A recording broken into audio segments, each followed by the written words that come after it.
నమస్తే, నేను మీ శివకృష్ణ బూరాడ. ఎన్ని పూజలు చేస్తున్నా, ఎన్ని వ్రతాలు చేస్తున్నా ఈ ఒక్క గుణం గనక లేకపోతే దానివల్ల కలిగే ప్రయోజనం శూన్యం అవుతుంది తప్ప కానీ ఎంత మాత్రం కూడా ఉపయోగం లేదు.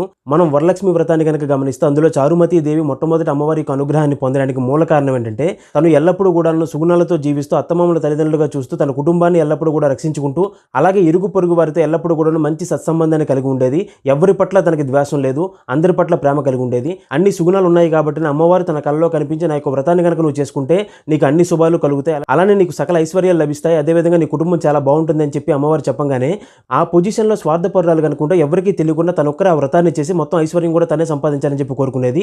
కానీ చారుమతి దేవి ఎందుకంత గొప్పదంటే తన చుట్టుపక్కల ఎవరైతే ఉన్నారో వారందరినీ కూడా పిలిచి ఈ వ్రతాన్ని కనుక చేసుకుంటే మనందరం కూడా ఐశ్వర్యాన్ని పొందుతాం, అలానే మన కుటుంబాలన్నీ కూడా బాగుంటాయని చెప్పేసి అందరితో కలిపి ఆ వ్రతాన్ని చేసుకుంది. ఆమెకు అంత గొప్ప మనసు ఉంది కాబట్టి అమ్మవారి పరిపూర్ణమైనటువంటి అనుగ్రహం ఆమెకు లభించింది.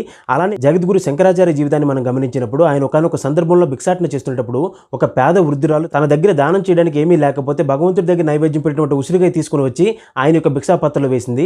వెంటనే ఆయన ఆ సంఘటన చూసి చలించిపోయి ఈమె దగ్గర ఏమీ లేకపోయినప్పటికీ ఈమె తినడానికి ఉన్నటువంటి ఉసిరికాయ కూడాను నాకు భిక్షగా వేసింది కాబట్టి ఈమెకి అనుగ్రహించాలని చెప్పేసి అమ్మవారిని ప్రార్థించి ఐశ్వర్యాన్ని ఆమెకు ప్రసాదించారు. దీనిని బట్టి మనం అర్థం చేసుకోవాల్సింది అంటే ఏ వ్రతమైనా సరే ఫలించాల్సి అంటే మనం బాగుండాలని ఏ విధంగా అయితే కోరుకుంటాం అలానే ఇతరులు కూడా బాగుండాలని చెప్పి అదే విధంగా కోరుకునేటువంటి గొప్ప మనస్సు కలిగి ఉండాలి.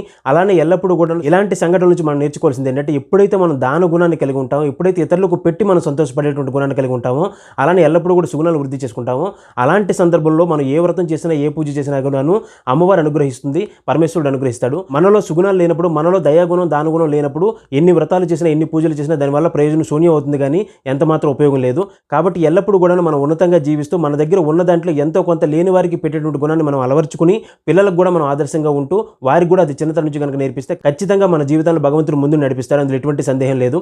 ధన్యవాదాలు. జై హింద్.